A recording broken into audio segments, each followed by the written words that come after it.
ہاں غلام تھے بیچارے یا نوجوان تھے. نوجوانوں پر بزرگوں کو خود ہی حق حاصل ہوتا ہے، جو چاہے کرے. اور غلام تو ملکیت ہوتا ہے، زندہ ذبح کر دے تبھی کوئی پوچھنے والا نہیں.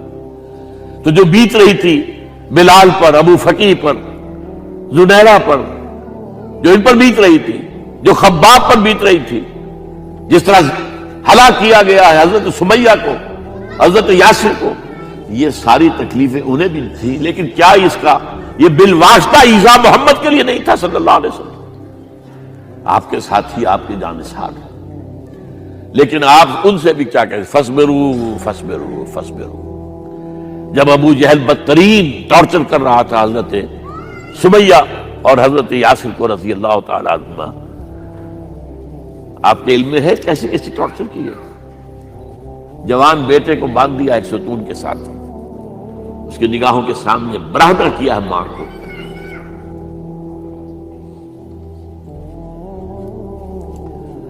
ہاتھ میں ایک مورتی ہے.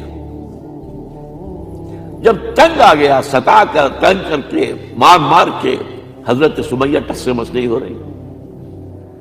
کہتا ہے تم ایک دفعہ کہہ دو سمیہ کہ ہاں اس مورتی میں بھی کچھ ہے، میں تمہیں چھوڑ دوں. انہوں نے تھوک دیا، برچھا مارا ہے شرمگاہ کے اندر.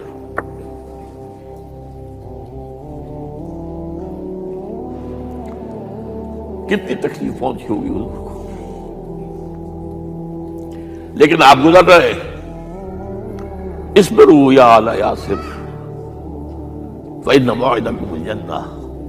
اے یاسر کے گھر والوں صبر کرو، تمہارے استقبال کی تیاریاں ہو رہی ہیں جنت. یہ سیرت کوئی بناتا سناتا ہے، یہ سیرت. یاسر کے ساتھ کیا کیا ہے؟ 4 اونٹ نر سانڈ، اور ان کے ساتھ رسے باندھ کر ایک رسے سے ان کا ایک بازو باندھا، ایک سے دوسرا بازو، ایک سے ایک ٹانگ، دوسرے سے دوسری ٹانگ. انہیں دوڑایا ہے کہ پرکھتے ہو جیسے جسم کے. یہ دین ایسے ہی قائم نہیں ہوا. عدل و انصاف کا نظام ٹھنڈے ٹھنڈے قائم نہیں ہوتا، گھر میں آرام سے بیٹھے ہوئے قائم نہیں ہوتا. اور سنیے، 3 برس شیب بنی ہاشم کے تو قید ہے. 3 برس. اور یہاں کی قید پر قیاس نہ کریں.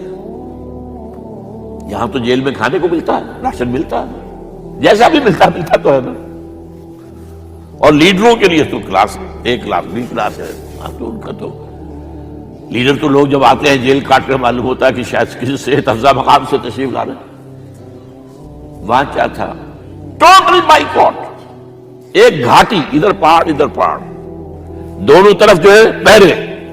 کوئی کھانے پینے کی چیز اندر نہیں جائے گی. اور پورا خاندان بنی ہاشم، وہ بھی کہ جو ایمان نہیں لائے، وہ قبائلی زندگی تھی نا. بنو ہاشم چونکہ حضور کو پشت پناہی چھوڑنے کو تیار نہیں ہوئے، ابو طالب نے آخری وقت تک بھی ساتھ نہیں چھوڑا. ہاں آخری وقت کے قریب ایک بات ہو گئی تھی. ایک مرتبہ تو ہوا کہ وفد آیا ہے قریش کا کہ اپنے بھتیجے کو روک لو، وہ ہمارے معبودوں کی توہین کرتا ہے. ابو طالب نے بلایا اور آپ سے کہا کہ یہ کچھ اپنے رویے کو بدلے. آپ نے فرمایا چچا جان، اب تو چاہیے میرے ایک ہاتھ پر سورج اور دوسرے پر چاند رکھ دے، میں اپنے اس مشن کو چھوڑ نہیں سکتا. یہ ہے استقامت. اور ابو طالب کے عین انتقال کے وقت جو معاملہ ہوا، جب وفد آیا ہے کہ ٹھیک ہے اب ہمارا جو ہے صبر کا پیمانہ لبریز ہو گیا ہے، اب ٹھیک ہے آ جاؤ میدان میں، تم بھی ساتھ چھوڑنے کو تیار نہیں ہو. ابو طالب نے بلایا ابو، بھتیجے مجھ پر اتنا بوجھ نہ ڈالو جو میں برداشت نہ کر سکوں.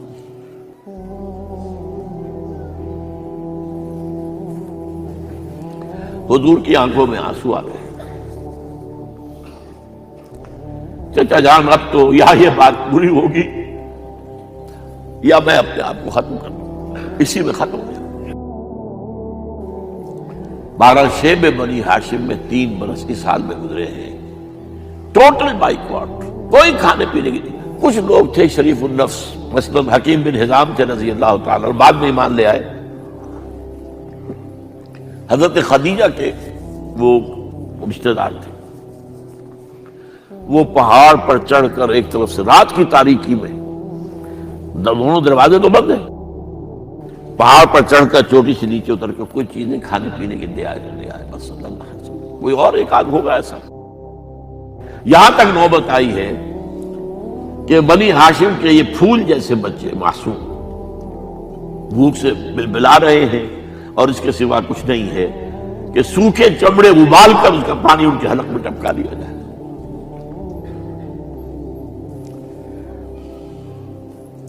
اور جو ہوا وادی طائف میں، جب مکے والوں نے فیصلہ کر لیا کہ آپ قتل کر لو، ابو طالب بھی فوت ہو چکے ہیں، اب کوئی اندیشہ نہیں، کوئی خانہ جنگی شروع نہیں ہوگی، کوئی انٹرا ٹرائبل وار نہیں ہوگی، تو آپ طائف گئے ہیں۔ شاید وہاں کے 3 سردار تھے بڑے، اور یہ طائف اصل میں قریشی کا سمجھیے کہ یہ ان کا گرمیوں کا یہ صحت افزا مقام تھا۔ یہ تمام جو سردار تھے مکے کے، ان کی جائیدادیں وہاں کی باغات تھے، اور وہاں کے بھی 3 سردار تھے، تو شاید ان میں سے کسی کو اللہ توفیق دے دے۔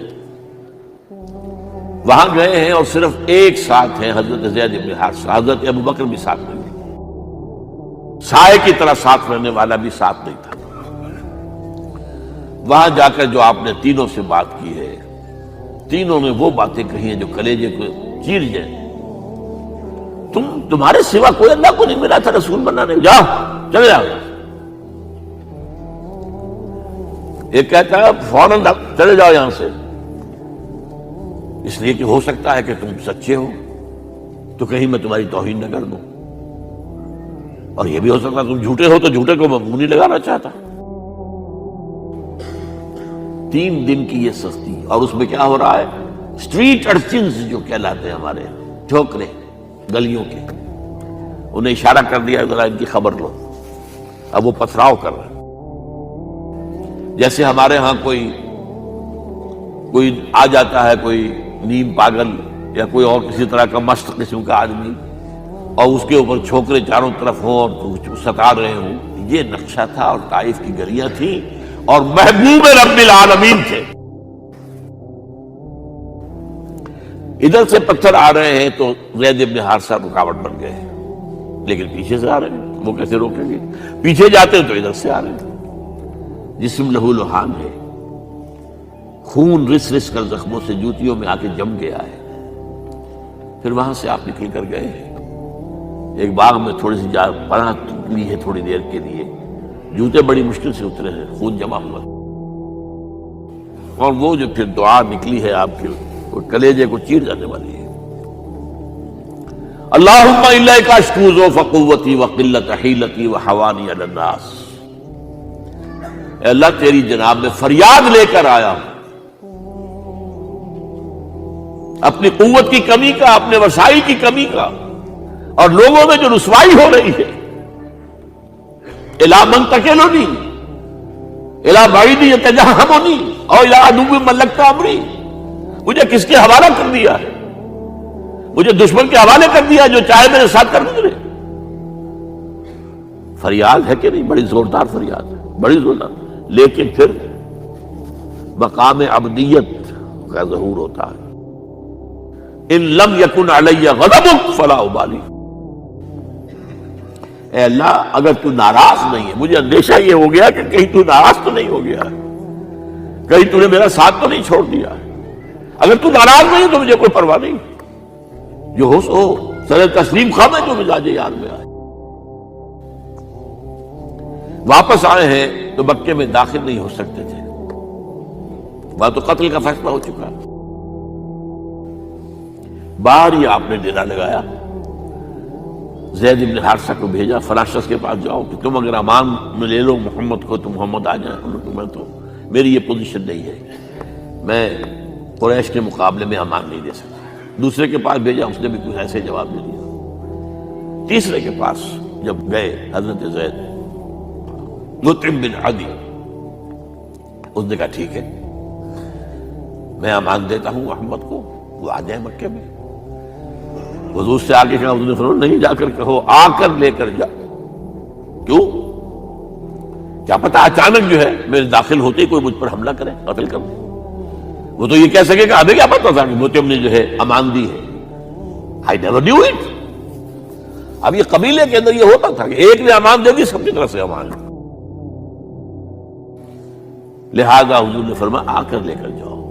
وہ اپنے 6 بیٹوں کو ہتھیار سجا کر لے کر آیا ہے اور پھر لے کر گیا حضور کو، کہتا ہوا گزر رہا ہے راستے میں، لوگوں سن لو محمد میری امان میں ہے صلی اللہ علیہ وسلم۔ اس لیے آپ کو مکے کے اندر پھر 2-2.5 سال مزید رہنے کا موقع ملا ہے، اور اتنا بڑا احسان آپ نے مانا پھر مطعم بن عدی کا کہ غزوہ بدر میں جب 70 اسیر تھے قریش کے حضور کے پاس، تو آپ نے فرمایا تھا کہ اگر آج مطعم زندہ ہوتا اور وہ سفارش کرتا تو میں ان سب کو چھوڑ دیتا بغیر کسی فدیے کے۔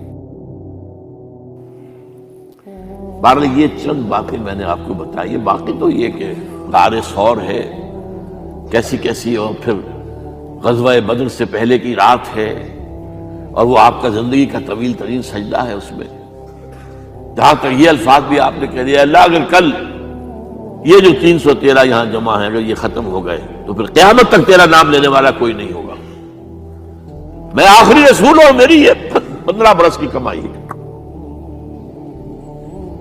اس وقت کہا حضرت ابوبکر نے، وہ پہرےدار کی حیثیت سے کھڑے تھے، کہ حسبک حسبک حضور بس کیجئے بس کیجئے۔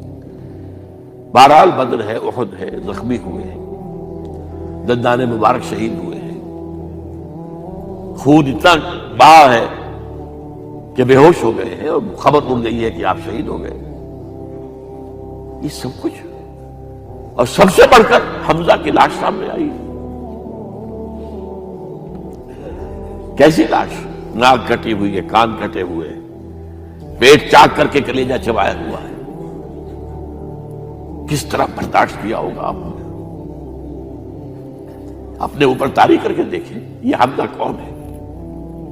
چچا ہے، دودھ شریک بھائی ہے، خالہ زاد بھائی ہے، ساتھ کا کھیلا ہوا ہمجولی ہے، اور اس کی لاش ہے۔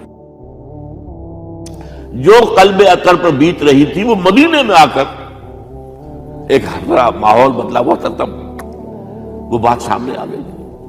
جب آپ مدینے واپس تشریف لائے ہیں تو ظاہر بات ہے کہ زیادہ انصار کے لوگ تھے جو شہید ہوئے تھے۔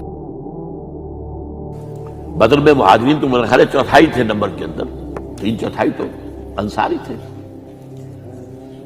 اسی طریقے سے احد کے اندر معاملہ ہے، تو مختلف گھروں سے عورتوں کے بین کرنے کی آوازیں آ رہی تھی، اس لیے کہ اس وقت تک بین کرنا حرام نہیں قرار دیا گیا تھا، ممنوع نہیں تھا۔ آوازیں سن کر حضور کی زبان مبارک سے نکل گیا، اما حمزہ تو فلا بواکی لہو، ہائے حمزہ کے لیے تو کوئی رونے والی بھی نہیں ہے۔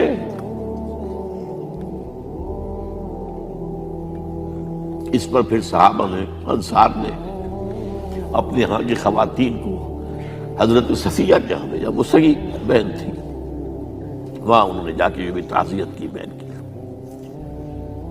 غزوہ احزاب کا آپ نے سن ہی لیا، اسوہ رسول پر نہ معلوم کیا کیا باتیں لوگوں میں مشہور ہو گئی ہیں۔ اسوہ کا لفظ آیا کہاں ہے قرآن میں؟ سورہ احزاب میں۔ وہ اسوہ کیا تھا؟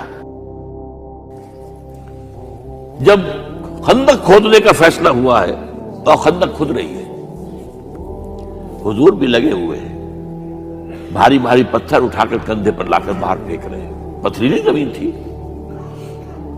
ایک پتھر کسی سے ٹوٹا نہیں تھا، تو حضور نے جو ہے 3 دفعہ جو اس کی ضرب لگائی تب ٹوٹا ہے۔ لیکن یہ کہ کئی دن کے فاقے ہو چکے تھے، کھانے کو کچھ نہیں، پورا محاصرہ تھا، 12,000 کا لشکر گھیرے ہوئے، یہاں تک کہ آپ کو معلوم ہے کہ گھروں کے اندر بیت الخلا تو نہیں ہوتے، باہر جاتے تھے قضاء، اس کا کوئی امکان نہیں۔ شدید ترین آزمائش جو ہوئی ہے اس کا نتیجہ ایک طرف یہ نکلا کہ منافقین کا نفاق ان کی زبانوں پر آ گیا۔ قرآن مجید میں ہے یہ انہی آیات میں، ما وعدنا اللہ ورسولہ الا غرورا، ہمیں تو اللہ اور اس کے رسول نے دھوکہ دے کے مروا دیا۔ ہم سے کہا تھا کہ قیصر و کسریٰ کے خزانے تمہارے قدموں میں آئیں گے، اور حال یہ ہے کہ اب رفع حاجت کے لیے باہر نہیں جا سکتے، کھانے کو کچھ نہیں۔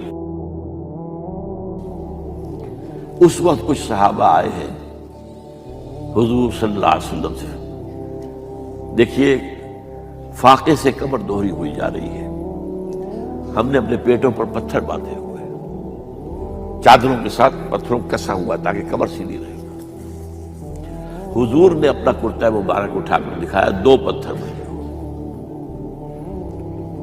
یہ ہے اسوہ، یہ ہے آپ کی سنت، آپ کا اسوہ حسنہ۔ لیکن اس اسوہ حسنہ سے فائدہ کون اٹھا سکتا ہے؟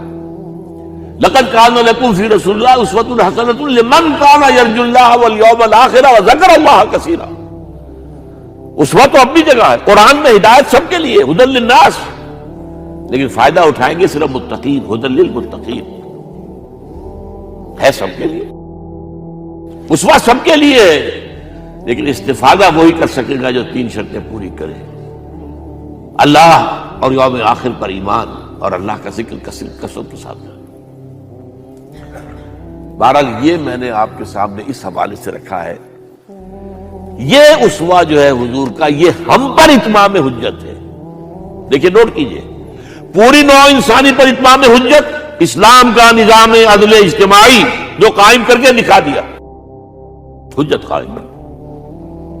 اسے انگریزی میں کہتے ہیں اٹس ڈویبل، کیا جا سکتا ہے، یہ کام ہو سکتا ہے، اس لیے کہ زمین پر قدم بہ قدم چل کر یہ انقلاب آیا، محنت سے آیا، مشقت سے آیا، ایثار سے آیا، قربانیوں سے آیا، تکلیفیں جھیل کر آیا، صبر و مصابرت سے آیا، استقامت و مقاومت سے آیا۔